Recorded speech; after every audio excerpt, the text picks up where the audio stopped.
about the hadith to have like a chain of narrators. Okay. And then you have hadiths that make one companion narrate it. Okay. And he was saying, but both of them Clear. are authentic. That's right. That's right. So can you speak on that? In the chapter that we just read? No. This Something not else? the chapter you just read. He was just speaking on In general. just on hadiths in general. Hudayfa, Right. the companion. Right. He was saying that some hadiths you got one companion. No, Hudayfa Abdul Not You get what I'm saying? Hudayfa Oh, the You're sheikh. talking about a class that he has. Oh, hey, okay. Yeah, I'm talking about hadith. Our sheikh, tell you, okay? Yeah, All right. He was just saying that some hadiths may only have one companion Yes. that narrated. Okay. Right. He said, but it's still authentic. Clear. And he was saying that the other hadiths that Understood. more than one companion. Clear. Okay. Right. Well, I'm thinking Lord knows best. Sheikh Hudayfa, may Allah bless him. He's probably speaking on the sciences of hadith with regards to the levels of hadith. Some hadiths are stronger than others. Some hadiths give you more, when you hear it, there's more certainty involved. Just like the news. Some news outlets, it's fishy. Something ain't right with them. And then other news outlets, you hear it, you feel comfortable with it. Let alone if you hear the same story with the authentic source from several different outlets. So there's some hadiths in which 10, 20, 30, 40, 50 companions narrated. And then the students of the companions, the next wave, the next generation of Muslims, pious predecessors, they also narrated from those companions in abundance. 20 of them narrated just from Abu Hurairah. 15 of them narrated from Abu Sa'id al-Khudri. 50 of them narrated from Anas. And then the next wave of the pious predecessors, their students, they also took the hadith in abundance. And due to the sheer number, the thickness of numbers, when that hadith finds its way into a book, speaking on is learning more, getting more, is take some of the classes, the different things that we have on hadith science for beginners. Basic 101 or the ABCs of hadith science. And hadith science is something which is going to change your life as a Muslim. It's going to change your life. It's going to make you a better Muslim. Even if you're not studious, 9 to 5 is going to make you a better Muslim, and you have more trust and more pride in your deen, because you know what went behind Sahih Bukhari, what went behind this book, putting it together and preserving the Messenger of Allah Sallallahu Alaihi Wasallam's life, which is an extension of the Quran. Detailed display of the teachings of the Quran. Kana khuluquhu Quran. Alright? In general and specific. So therefore, inshallah, you can learn about this in a simple, easy manner, about the grade of hadith, 1 narrator, 5 narrators, 3 narrators, and the different types. Inshallah ta'ala. Hopefully that's clear. Wallahu a'lam. Anything else? Why you saying Khalid? Remember we said we was going to ask the Sheikh a question. It was a brother. Remember we was here. The brother was making a slot. The brother said his head wasn't straight or something. What did he say he was? We said we'll ask the Sheikh about that question. Remember the other day, a couple days ago, the brother was in here making the slot. Me, you, and Sensei. Right. Your mind's better. You remember. What it was, we was confused about, because the brother, he came to mix a lot, but he had sexual relations. So he couldn't make ghusl because he was here.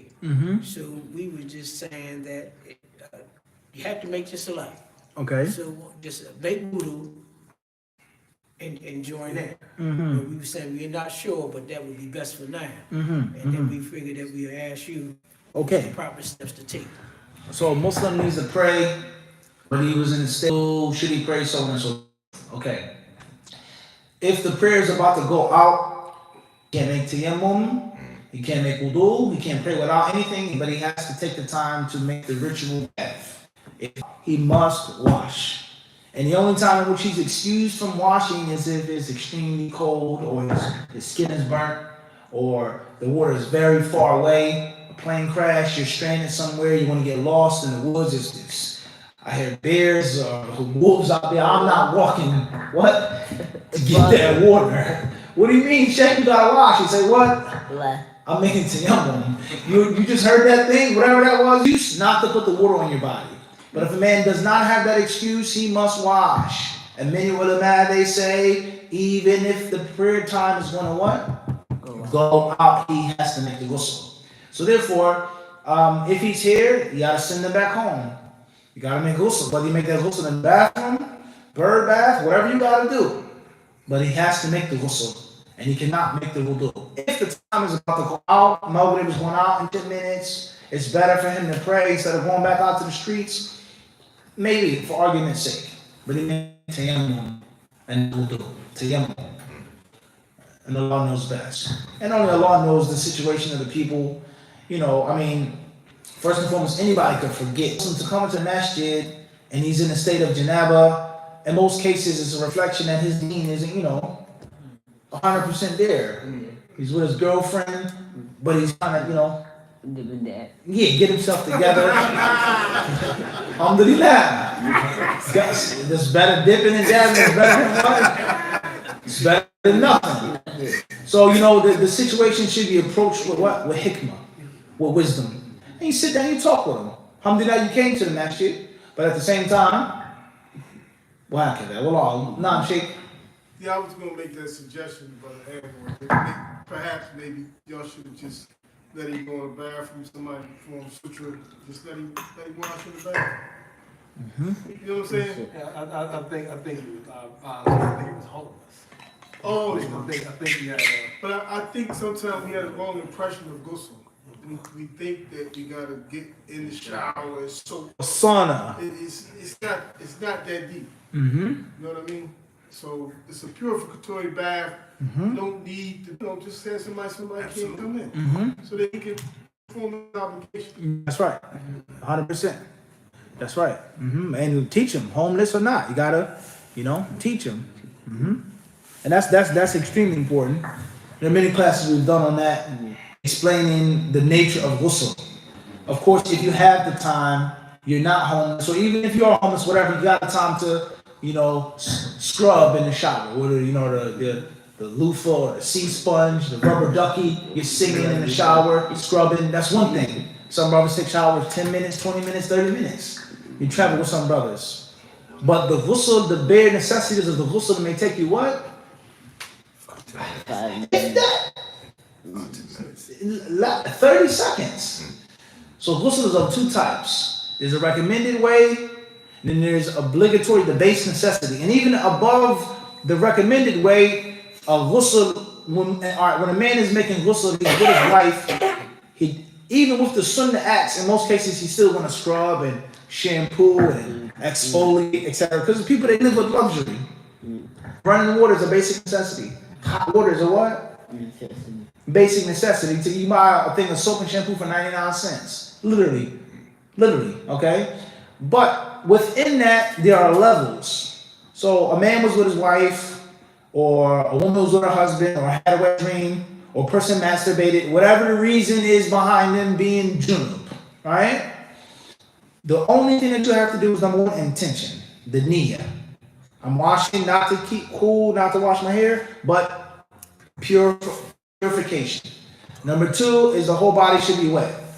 And it don't have to be drenched, but just wet, enough wetness in which the water falls on the body and what?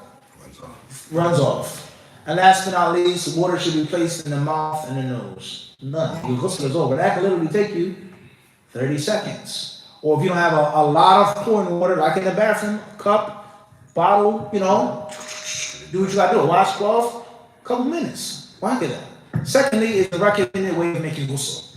And that is the polished way. Saying this before you make ghusl. Washing your hands 3 times. Start washing the private part with your left hand. Then washing your hands with soap. Then starting with the right side. Then the left side. Then the head. Right, middle, left. Then washing your feet at the last second, etc., etc. And then making the dua. There's a polished way of making ghusl. And of course, after that or before that is when a person takes a luxurious shower. He did the ritual ghusl, and then he took and it needs to be explained again and more, because many people have a misunderstanding on the basic rudiments of ghusl. Many people, they think that washing up with soap and shampoo is ghusl, and that's wrong. Ghusl for janaba, or woman, she's off of her mints, you need no soap, no shampoo, just plain water. What happened there, all right? Allahu Akbar. Jazakumullahu khairan. Anything else, guys?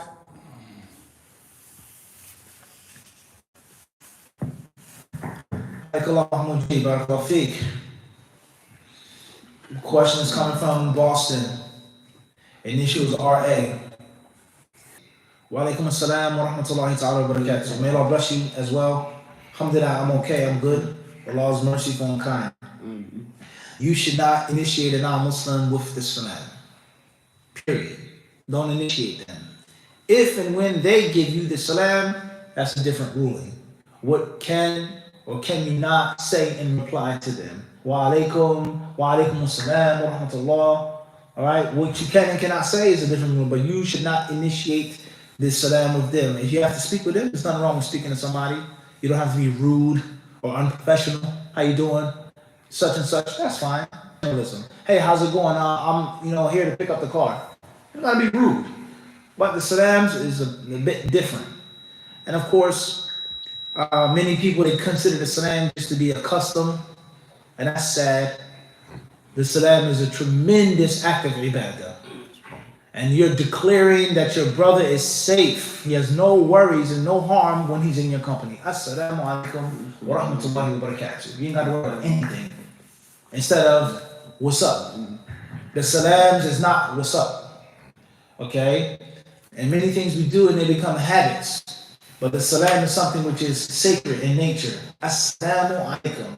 Is that Allah's name? Assalam. Or are you declaring general peace? Wa rahmatullah, the mercy of Allah, the barakat of Allah. That's a meaningful statement. So many Muslims, they consider it just to be a custom. And then there are some Muslims who do the exact opposite. They don't give salams when they meet and when they talk. And of course, there's some who only give salams to those whom they know. They walk right by you and they give salams to a person from their race or from their clique or their jama'ah or whatever the case may be. And these are all of these things are problematic. Wallahu ta'ala. Move forward. Next question is coming from initials SM from Trinidad. Is sauerkraut permissible to eat? Please mention your town or your city in Trinidad, Bidnai Ta'ala, and we'll be happy to answer your question. Jazakallahu khairan. Big W from Washington, D.C. Assalamu alaikum wa rahmatullahi wa barakatuh. Could firearms training be comparable to learning archery with sunnah of possessing the warrior mentality? Wa alaikum assalam wa rahmatullahi ta'ala wa barakatuh. Yes and no. Yes and no. The yes part is that firearms, to a large extent, a huge extent, serves the same purpose as a bow, and that is projectile. Launching something with the intention of penetrating something. Hurling something with the intention of penetrating something. Two main concepts. Energy being used, and then something, that projectile being propelled with the intention of piercing something. A target, an animal, a human, etc., right?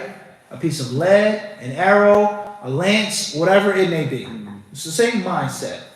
So archery is used for hunting, war, defensive and or offensive, okay, marksmanship, whatever it may be. So a firearm, a rifle, a gun is going to serve the same purpose. Defense, offense, whatever the case may be. All right? And Islam is going to be with the concept. The form isn't as important as the content when it comes to worldly things. Like removing the hair from your body, from under your arms. It doesn't matter whether you pluck it, whether you shave it, whether you wax it, whether you use honey, or whatever the case may be, as long as the hair is what? Removed. And the tool for removing the hair is not the ibadah that Allah has placed on us, but Allah placed on us removal of hair. That's different than actual prayer. 2019, 2022, the dunya lives to 3,000 on a spaceship, a space station. The salat is only going to be the same. There's no virtual prayer. There's no, you can pray with your brain using an app. There is no, I'm in space, so la. You have to make the physical prayer, physical wudu. Wahakada. And the same applies to running water. A bank, a river, a water bottle, melted snow, what? Doesn't matter. All right? And that's an extremely important principle of Islam. With regards to the flexibility and the universal nature and the timeless nature of the deen. There is no restriction to time and place. Islam is for India, West Philly, Timbuktu, wherever you go, Islam is suitable with that flexibility though. So we have to understand that qaida, that principle. All right, so that's the yes part. All right, technology, right? As far as the no part, then only Allah knows what secrets are contained in the bow.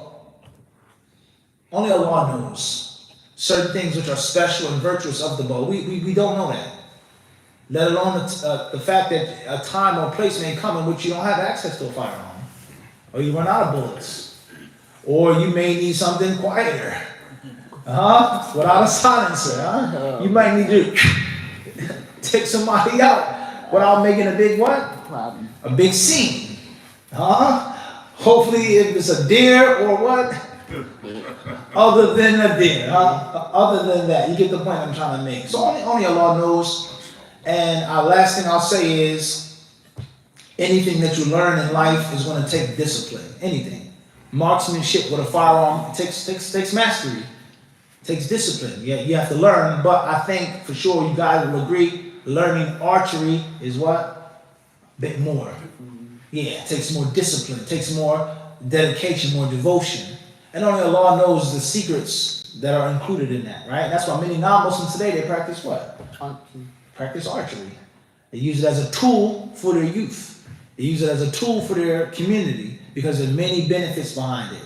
But at the same time, it does not mean that the Muslims have to remain in the past. You learn archery, you have the horse, this and that, but at the same time, you what? You stay what?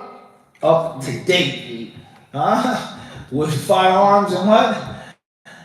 Other than what? Firearms. That's the point we're trying to get. Okay, the Muslims, when they became stuck in the past and their armies became obsolete and outdated, we all know what happened, right? And there are people who in Hollywood and people who shamelessly promote the concept.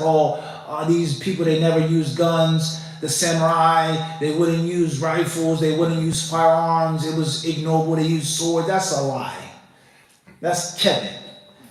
The samurai used guns, they used firearms, and they realized there was no difference with regards to harming and killing the enemy with an arrow or what? A ball of lead.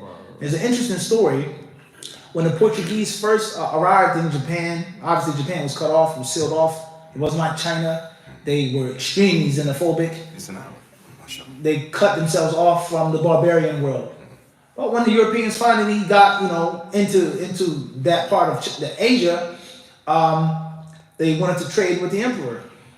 And the emperor, he said, what do you have to offer us? So they put on a show, cannons and guns. Of course, the emperor was amazed at the power of firearms. So he says, please teach my smiths how to make these things. We'll pay you so on and so forth. He said, He said, you have to give me something better than that. He says, what do you want? He said, I'll give you the blueprints for these rifles and cannons. Give me your daughter.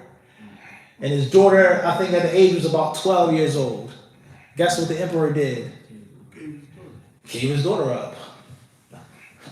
That's simple. Okay? You get the point I'm trying to make? If it was a thing which firearms are bad and from the Europeans, he wouldn't have given up money, let alone his what? His daughter. So the point is that he saw the vision that the bow had its place, had its importance, but the future was what? Right? And then many Muslims, unfortunately, they didn't have that mentality, and they got what? They got stuck in the past. And obviously, you out there, throwing lances and javelins, and they're what? Fire! Cannon volleys. We all know the outcome of that battle. All right? Allah Musta'an. All right, move forward. Questions come from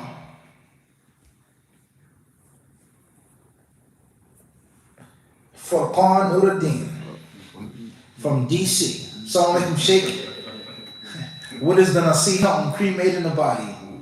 And what is advice has the Rasul left about doing such an act? Barakallahu feek. This is our protocol? Yes. Oh man. Come on, Sheikh. You got a beloved, you're supposed to be here. Right or wrong? Yeah, no. You gotta make that 2.5 hour drive, Sheikh. Barakallahu feekum. Next question. Hey, from Toronto, Canada. Is it permissible for women to cut their hair short? There's nothing wrong with a woman cutting her hair short as long as her intention isn't to look like the disbelievers or look like sinful women. If it's a style or a type of hair, labas. As long as it's feminine. As long as the hairstyle is still what? Feminine. Next question is coming from Los Angeles, New York. No initials. RS from Atlanta, Georgia. I always hear titles like Imam, Sheikh, Mufti, Maulana, Mullah, Alim, etc. What do they mean and what is their hierarchy? Some of these terms are synonymous. A learned person. Someone who has a wealth of knowledge. A wealth and abundance of understanding of the deen. Alright? And of course there are different cultures that adopt different words and terminologies. In this part of the world, they call a person Mawla. In this part of the world, they call a person a Sheikh. In this part of the world, they call a person Imam. Whatever. All right? Sometimes they're synonymous. And there are other times in which certain titles are superior. A Sheikh or an Alim isn't the same as a Mufti. A Mufti isn't the same as a Qadi. A Qadi isn't the same as Hafiz. Hafiz isn't the same as Amir al-Mu'mineen from Hadith, the commander of the faithful in Hadith, the grand master. They're different what? Different levels and different ranks. So it depends on the culture and it depends on how the term is being used, right? Sometimes the terms are honorific, respect. Hey, Sheikh, and the person is ignorant as a doorknob. And there are other times in which a person is calling someone a Sheikh and they actually learn it. And they're different levels. So sometimes they are synonymous, no difference, no hierarchy. And there are other times in which there is a level in the title itself. Wallahu ta'ala a'lam. Next question is coming from Montreal, Canada. Initials AC. Is smoking CBD hemp flower halal? Knowing it's generally healthy and does not intoxicate, and we do it occasionally. Smoking should be avoided. Smoking anything. It should be avoided, period. Whatever you're smoking, whether it gets you high or not. Any type of intentional ingestion of smoke into your body, into your lungs, should be avoided. Wallahu a'lam. AH from Queens, New York. What should one do when their sibling is bothering them and takes away stuff from them and parents say to be patient because the kid doesn't listen to them?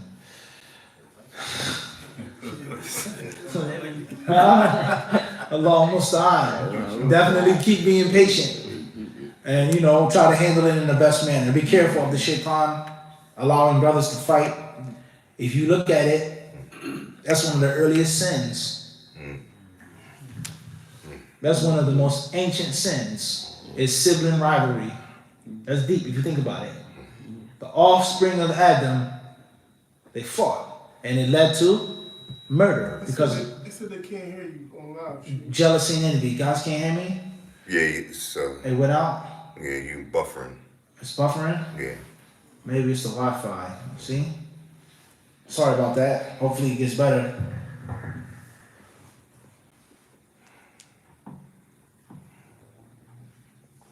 Is it better? Yeah, it just came back. It just came back? Right. Jazakallah khairan. All right. So be mindful of that. S.A. from London, England. How to balance having your own small work flat in the city whilst wife and kids live on the other side of the city in a larger flat, or kids have space to live a better quality of life. Try your best to see them as much as you can. And try your best to make the best out of the time that you spend together. Quantity versus quality. I only see them 3 days out the week, 2 days out the week, 1 day out the week. Make it the best that you can. try to, bond with them the best way you can and try to use technology, FaceTime, message, whatever the case may be. And know for sure that you tell them about the reason why you guys are away. There's a purpose behind it. There's a benefit behind it. And there lies no doubt. We're very spoiled, our generation. People that cry because they don't see someone every day. I don't get to see my dad every day. I don't get to see my husband every day. I don't get to see this brother every day. Okay? There are times in which men worked for months out the year. They didn't see their families. There were times in which a woman was taken away from her tribe and her camp. You go out hunting, right? You come back and the tribe was raided. They captured your wife. She's now a concubine of another man. That wasn't something which was, far-fetched. That was normal life. Normal life, like getting a splinter in your finger. So separation from your family, being away from your children, slavery, being captured, so many different examples, right? It's normal. Let alone sickness and illness and plague. How many women died giving birth? These things were normal things. So we see our family every day, every other day. I drive a truck, I do dawah, etc. So make the best out of the situation. And try to remember that a complaining tongue indicates an ungrateful heart. Be happy for what you have and try to make the what? The best out of the situation. And if you can bring your wife and children closer to you, then do that. But if it's best for them to remain in that location, while you seek Allah's rizq, you sacrifice. You make the necessary sacrifice for the better good of your family. And your children and your wife, they should what? They should realize that. And Allah surely knows best. The next question is coming from Harlem, New York. Initials FD. Is it permissible to travel alone as a woman if your husband tells you can do that? Some scholars have allowed that. If a woman is safe, if there's general safety, she won't be harmed and molested, it's generally safe. And some scholars have allowed that. And the safest thing and the best thing to do is to avoid traveling by yourself, even if your husband allows it. Wallahu alam. AH from Queens, New York. Can one consider themselves a student of knowledge or a student of yours if they watch and benefit from your videos? Allahumma barak. Hopefully, bi'idhnillahi ta'ala. It's one of the purposes of HadithDisciple. It's for people to learn from a distance. It's for people to get the benefit in an unconventional manner. So what's important is your mindset. Many people watch videos, but it doesn't mean you have the mindset of a student. So if someone listens and watches and learns, if they get the detailed knowledge and the principles, the philosophy of HadithDisciple, the mindset, reading, one thing learn 10,000 things, empty your cup, so on and so on and so forth, and they do it with sincerity and consistency, no doubt, they'll be considered to be a disciple, inshallah, a student of minds. Bi'idhnillahi ta'ala. HK from Manchester, UK. Assalamu alaikum. I pray Allah blesses. Ameen. In Islam, and rules in combat engagement is restricted to the text, or can techniques from other cultures be learned? Barakallahu feek. Wa alaikum salam wa rahmatullahi wa barakatuh. Like we said, learn the form, but seek the formless. The form of the things which cannot be changed. You're not allowed to do this in war, no matter what. No matter who you're fighting, no matter where you are. You're not allowed to run. You're not allowed to this. You're not kada. And then the other things you can learn. It doesn't have to be specific to 7th century or 6th century Arabia. Modern technology. Whoever you learn it from, whatever's beneficial and useful, right? As long as it doesn't go against the teachings of the Quran and Sunnah. So no, there is no restriction on that. Wallahu a'lam. Salam, 2:40 a.m., Paris, France. Need some sleep. Thank you very much to see you. MashaAllah, Allah bless you and your family. Allah bless the disciples in France. Ameen. May Allah reward you for sacrificing your sleep to try to get some benefit. Alhamdulillah, we appreciate it. And we hopefully will have the ability to return to France one day and, make some classes there. Bi'idhnillahi ta'ala. Brooklyn, New York, no initials. TA from Stokey, Norway. Is it permissible to participate in strike-centric martial arts, provided that you are not going at it full speed and potentially causing damage? At the end of the day, this very interesting video I was watching once. It was a martial artist from overseas, from Kuwait. And he was talking about self-defense and, using your hands, so on and so forth. So he said, or he was asked a question about boxing, pugilism, right? Can you box? Can you train? Can you hit a Muslim in the face? Can a Muslim hit you in the face? So on and so on and so forth. So he said, and this person, he wasn't like a learned person. He was a martial artist, a fighter. And what I mean by martial artist, I don't just mean like Korea and Japan. I mean the martial arts, the art of the martial way, whatever culture it's associated with. So he said, as of course the different shuyukh, different scholars, they've given a fatwa that you cannot practice boxing because it involves hitting a Muslim in the face. And the Prophet ﷺ clearly says, فَلْيَتَّقِ الْوَجْهِ, avoid the face if and when you have to fight someone. And he said, is that we love these shuyukh, these scholars, they are our teachers, we don't disrespect them. However, people have to look at the context behind the fatwa. The sheikh being asked about hitting someone in the face as a sport, playing a game, slap boxing versus life or death skills of self-defense. Learning how to protect yourself, protect your family, protect the Muslims. So just like there are many haram things which are allowed because of need or necessity. Listen carefully. It doesn't just have to be necessity, but a need, haja. Taqumu maqam ad-durura. So the same applies, he said, to certain types of martial arts. Now everyone doesn't have to learn this. Everyone doesn't do it. But no doubt the elite, the security, the people that want to defend themselves, they have to know how to take and how to receive a punch. Right? Is this not the case? Your training can't go but so far unless you know what damage that hold does. Right, Mujahid? You gotta what? Feel the punch. You know, in order to know not to apply too much to someone, because you may not know the pressure. Correct? So you never know what situation you may get in.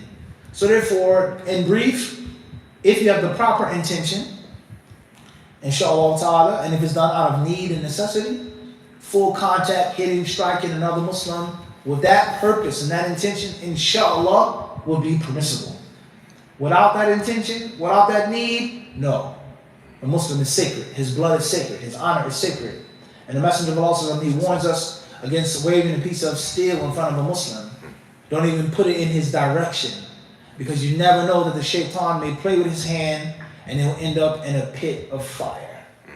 Never play around with a weapon in front of a Muslim, even if you're joking. You never know what can happen. And the Muslim's blood is sacred. So therefore, with the proper intention, it's permissible within ta'ala. And I would say for some brothers and some communities, that high level of training and contact training could be recommended, let alone obligatory. Obligatory, all right? Which we talk about the protection of the Muslims, especially in our field, dawah, knowledge. Security is needed. If I'm traveling somewhere, if I'm not by myself, but if I got brothers with me, I don't want no soft brothers with me. I don't want no brothers who have, glass chins with me. I want akis that's what? Sweet. Serious. That I'm going to look after them, they're going to look after me, we look out for each other, and they're going to do their job. So professionalism. All right? Just like we have a certified Islamic teacher, we have a certified chef who has degrees in culinary arts. We have a certified math teacher. We have a certified sports teacher. We also need certified what? Security. Hey, certified, martial artists, people that know the art. And obviously you can't know the art but so much unless you what? Practice. And you know what the blow is like. So I think that's extremely important with regards to that ruling. Allah surely knows best. We'll stop here tonight. Sallallahu sallam mubarak ala abdihi wa rasulihi nabina wa imamina Muhammad. Assalamu alaikum. Assalamu alaikum.